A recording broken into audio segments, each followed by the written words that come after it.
Hello and welcome everybody to part 6 of Vampire. Welcome to my channel if you're new. And if you know the drill, well, all you gotta do is grab your headphones, sit tight in a nice and comfy chair, and let's get gaming.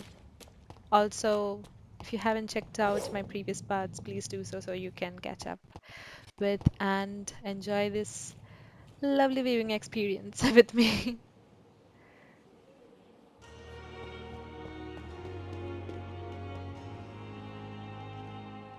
Good evening. I'm Dr. Reed. Always a pleasure to meet a colleague, sir. Especially when he was supposedly dead. A colleague.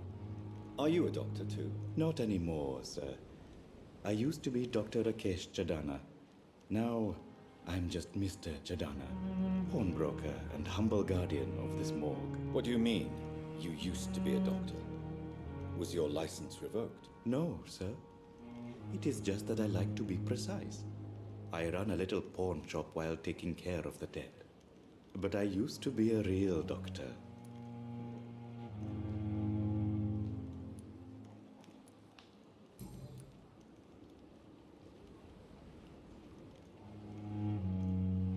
Are you afraid or uneasy being surrounded by so many corpses? Why should I? These bodies are empty vessels. Flesh left to decay. Poof. No soul anymore. All gone. An interesting point of view. And quite an exotic one too. Most people fear or at least have a respect for dead flesh. Sir, as a medic during the war, I learned to face my death and the death of others. It's the pain we have to tame, not death itself. How did you get this job? After I left the army, I worked as an undertaker down by the docks. A dangerous place with many an unpleasant business there. Milton Hooks helped me get a job here.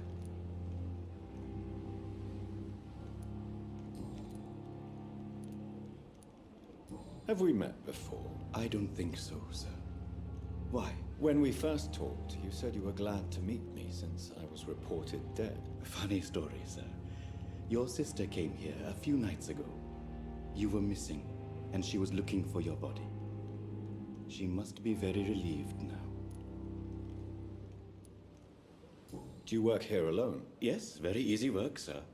All I have to do is watch a few bodies. The situation was very different when the main morgue was still open. Why do you have to watch these bodies? Because these poor fellows have no names. We keep them in case someone comes looking for the missing. Sadly, very rarely happens. Why close the hospital's main morgue? It was for sanitary reasons after the beginning of the epidemic. Cadavers had to be moved to the nearest mass grave.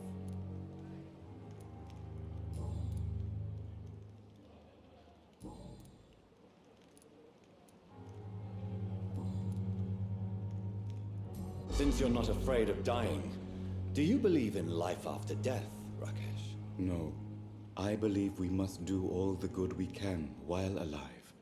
For our time is short, and the obstacles are endless. Do you think you would enjoy immortality as a concept? I don't think so. Don't mistake me. I love life, and I'd like to live a long life. But everything has to decay, sir. Even goodwill.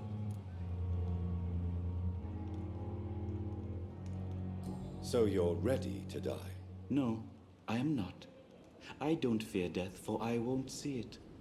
What troubles me is the pain my death will inflict to those I know. You're a wise man, Mr. Chidana. No, Dr. Reed, I am a foolish man.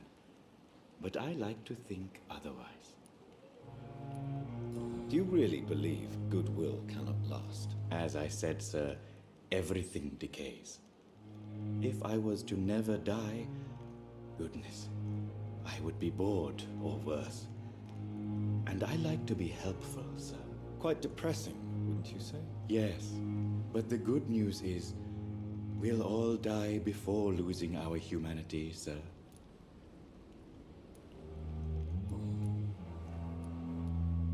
A pawnbroker? I expect you get all types of people here. Yes, sir. All kind of people. For I sell all kind of goods. Who comes here to trade with you? It's very unhygienic, even unsafe. Diseases can spread. For the customers, for the hospital. I'm very cautious, sir. I've been a doctor, remember? And all my clients are good people. In fact, I think I only know good people. What kind of goods? With the quarantine, it's not always easy to buy things. So I trade, I exchange. Some people sell, some others buy. I like to help.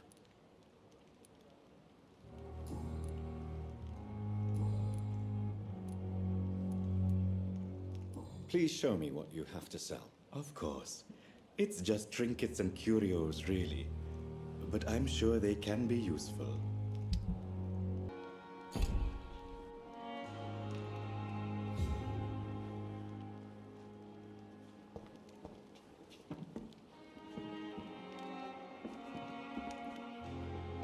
It's locked.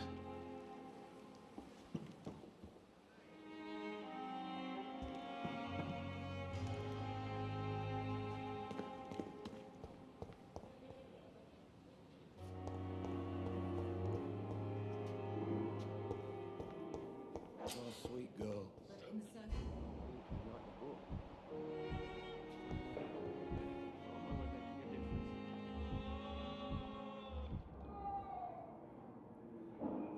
alright.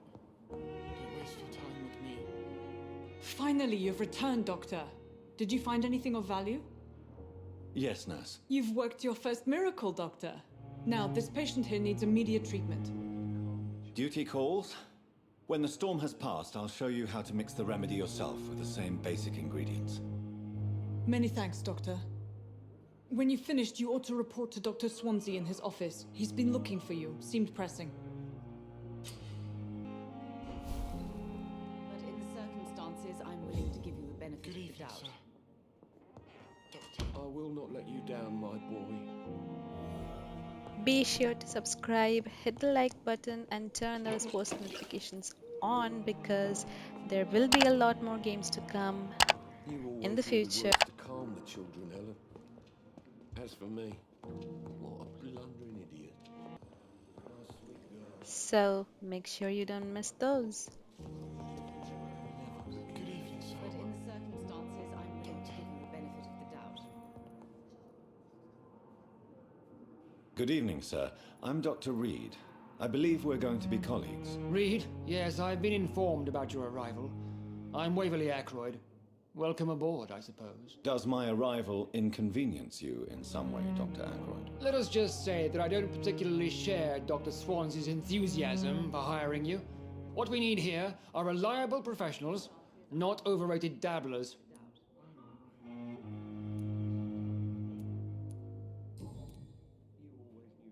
If you have a problem with me, Dr. Ackroyd, please feel free to tell me. Dr. Swansea has imposed your presence on this hospital without asking anyone's advice. The benefit of his position.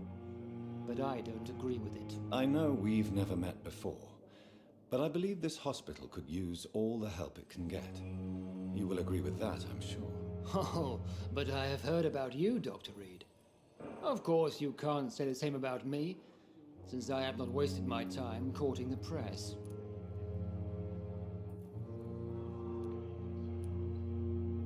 There is no need for such animosity between us.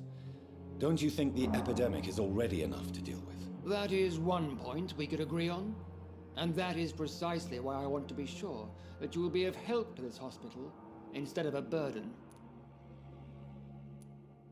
Since your tenure in this hospital is longer than mine, perhaps you can tell me more about this place. Let's just say I'm tired of the carelessness around me. I have always respected the skills of Dr. Swansea, but over time his enthusiasm has become displaced. Carelessness? Exactly what are you talking about? We're here to save lives. The people who trust us are not volunteering for experimentation. They're here to be healed. I don't intend to run any radical experiments, Doctor. Even if I, as any good practitioner should, express an interest in pushing the boundaries of medical research. Modern medical methods were created through audacity and ego. But there are rules in our line of work, and they're here to protect our patients.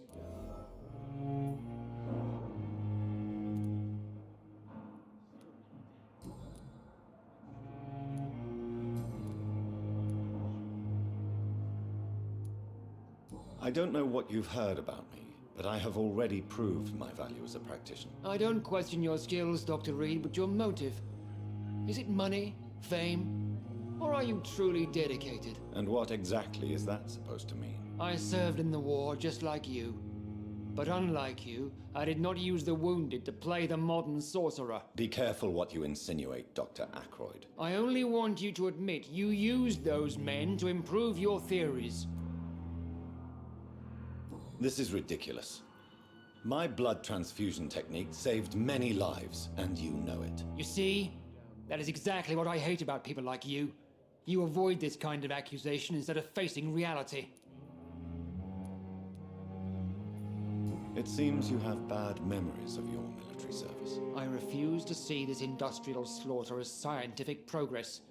War only reveals the worst in men. We can at least agree on something, Dr. Ackroyd. Thank you for your time. We'll talk later.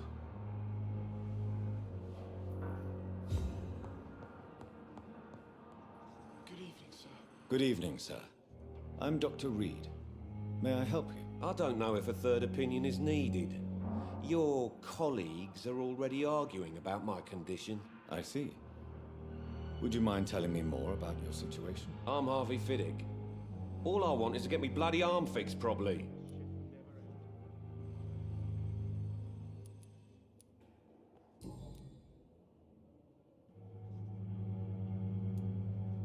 Tell me about the doctors who are arguing about your case. Strickland and Ackroyd. They both want the best for me, but there's a lot of pride there.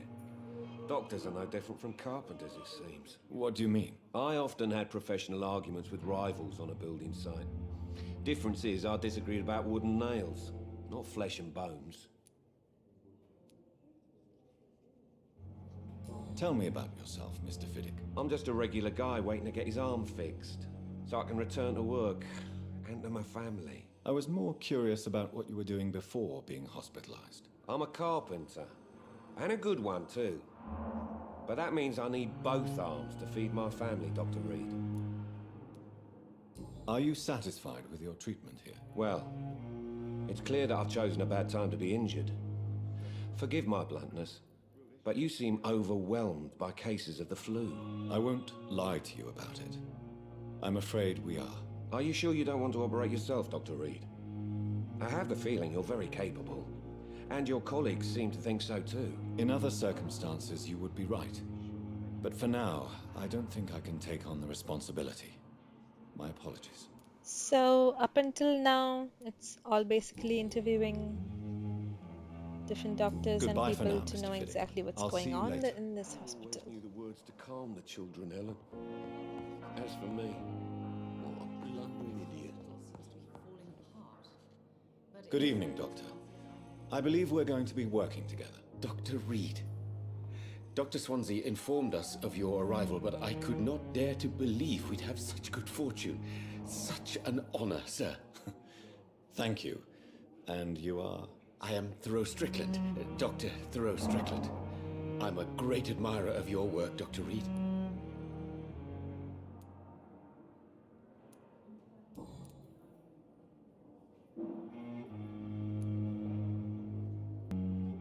What do you think of Dr. Ackroyd's aversion to modern medical methods? It's a shame he's so narrow-minded.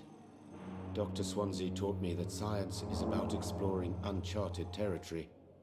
I'm convinced that's true. With the influenza and all that's going on, you should put your differences aside, don't you think? Why is it so difficult to work together? I believe that if Dr. Ackroyd had been the one to discover the transfusion process, he would be the first to recommend its use. So you believe it's just a question of jealousy and pride? Dr. Ackroyd is as proud as he is blinded by his obsolete concept of medical science.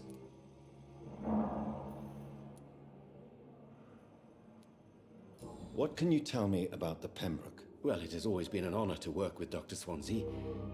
But with your arrival, I can't think of a better opportunity to learn about blood transfusion. You seem quite optimistic.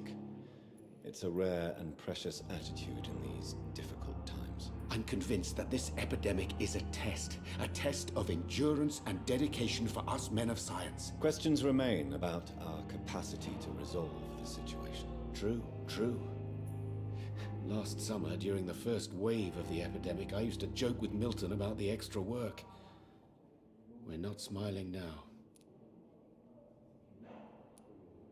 Do you need help with anything in particular? Well, yes, maybe. I'm waiting for a batch of products I ordered for my personal research, yet my supplier seems to have vanished. Do you want me to play the errand boy for you? Oh no, Dr. Reed.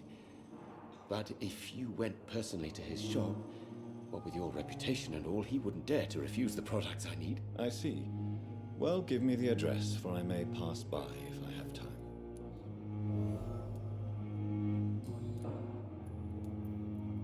Please, could you tell me something about yourself? I'm a great admirer of your work concerning blood transfusion, Dr. Reed.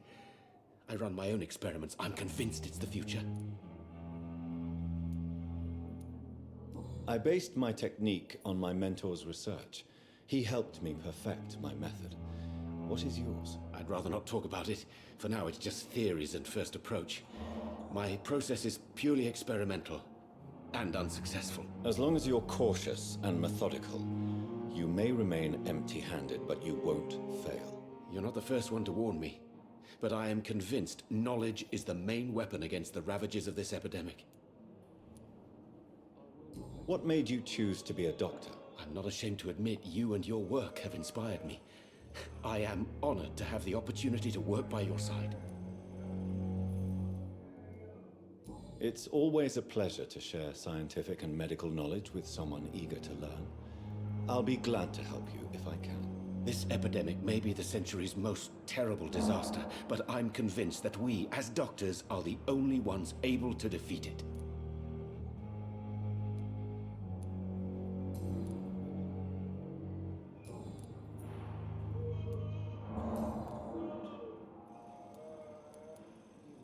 Tell me more about your willingness to experiment with new medical techniques. Harvey Fiddick is a patient suffering from a severe injury that could cripple him if not treated correctly.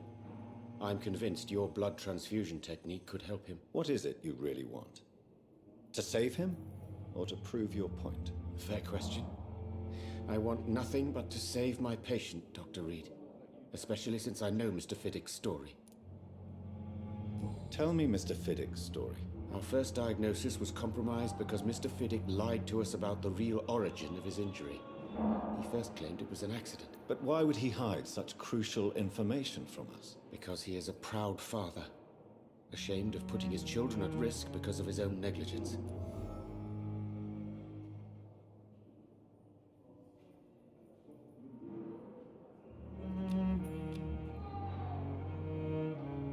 Do you need my medical attention, dear colleague? You don't have to worry about me, Dr. Reed. I am here to assist you, not to be a burden.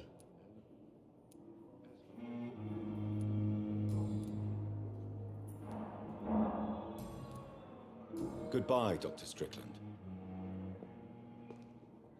So this episode has basically been about interviews and finding out all about what goes on in Pembroke Hospital so that we can get a clear idea of our In the circumstances, I'm with... job situation, I Good guess. evening, madam.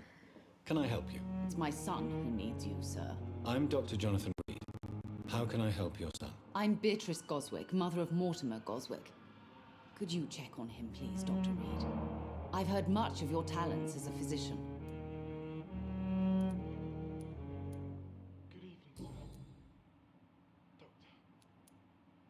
What do you think of your reception here? Any complaints? I have had the uttermost reservations about this hospital since we arrived, but we had no other choice, considering the state of emergency. Is there something in particular that's bothering you? Some of the staff were not especially welcoming. I suspect they're not accustomed to dealing with patients of such social standing. Tell me more about your arrival at the Pembroke Hospital. What gave you such a bad first impression? The ambulance driver was quite rude, for a start. And that nurse, Miss Hawkins, seems to have quite a dubious attitude. What do you mean? She managed to secure a bed for my son despite the epidemic. It was a relief, but it wasn't cheap. She charged you for a bed? Yes, and I paid without question, considering the urgency of the situation. I share your concern, Mrs. Goswick. Be sure that I'll talk to the people involved. I don't expect compensation, Dr. Reed. But I'm aware such behavior would not be tolerated in other hospitals. What can you tell me about yourself, Mrs. Goswick? Not much to say. Just take care of my Mortimer and I'll cover all the expenses. That's all that matters. Are you really that rich? Most of the patients here are of a more humble origin, if I may say so. Yes, thanks to my husband. May he rest in peace. I can cover any needed medical expenses. May I ask if you have an occupation, Mrs. Goswick? I'm a teacher by profession. I teach young women who are more ambitious about their futures than their families.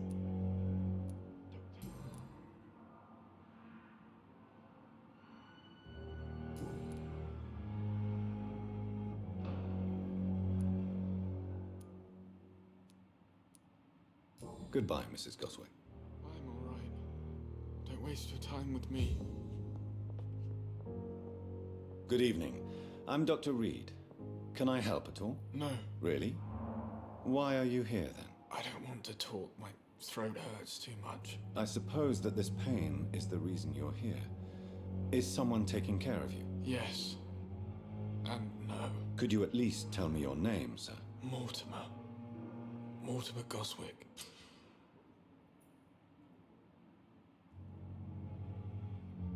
Do you need any help? I'm afraid I may, sir. I don't mean to be a burden. You are not a burden, sir. Healing you is my responsibility. And you have my gratitude for that.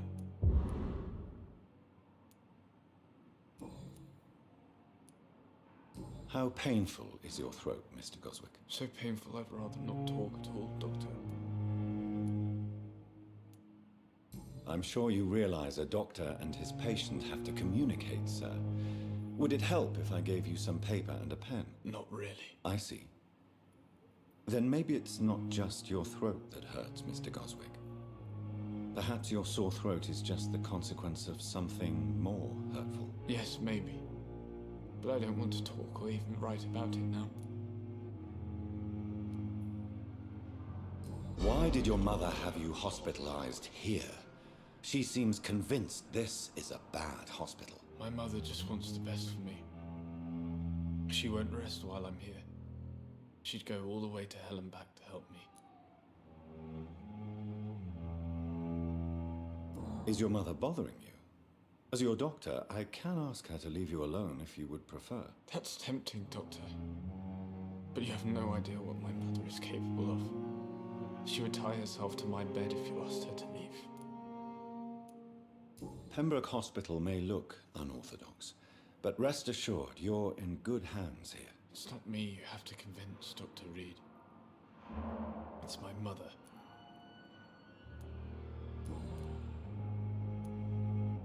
How painful is your throat, Mr. Goswick? So painful I'd rather not talk at all, Doctor. I'll let you get some rest then. Good evening, sir. Doctor. My sweet girl.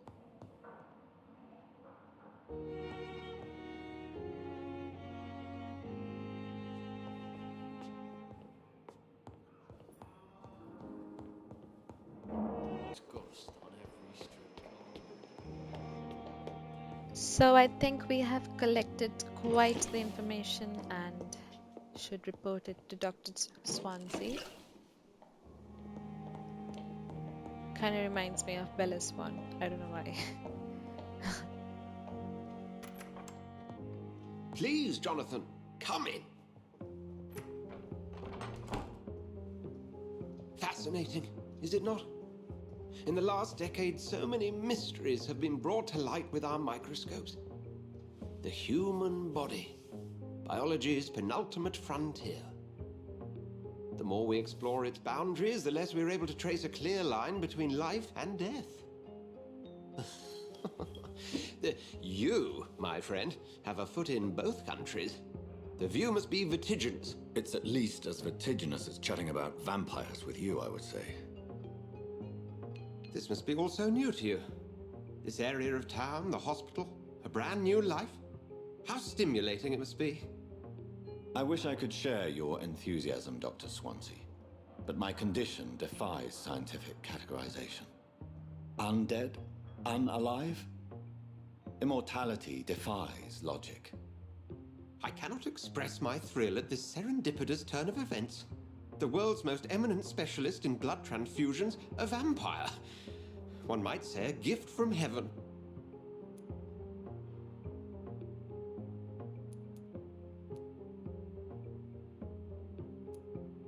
There is an absurd poetry to my situation.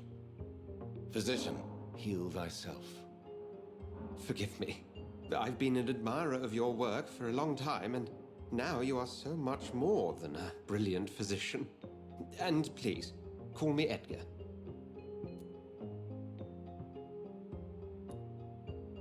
There is no need to apologize, Edgar. You offered me sanctuary when I had none. Very well. I have a task for you, Jonathan. Something that will require all your newfound skills. Please, go on. The Pembroke only survives through the generosity of our benefactors. Unfortunately, our main donor has found herself in a bit of a bind. Now, if you could help her out... A spokesman or politician is what you need. That's not my calling. And until I come to understand what has happened to me, I require discretion. Discretion is in order, Jonathan. Lady Ashbury has recently received rather indelicate correspondence that, if revealed, would jeopardize her position. And you would like me to eradicate this threat? By the stole, of course not. I would just like you to pay her a visit. Her ladyship is certainly near the tents outside, tending the sick. You can't miss her. Look for someone impossibly delicate. Accepted. I'll see what kind of trouble Lady Ashbury is in. And with that, we come to an end of this week's Vampire Adventures. Be sure to tune in next week to see where the journey takes us. Till then, happy gaming!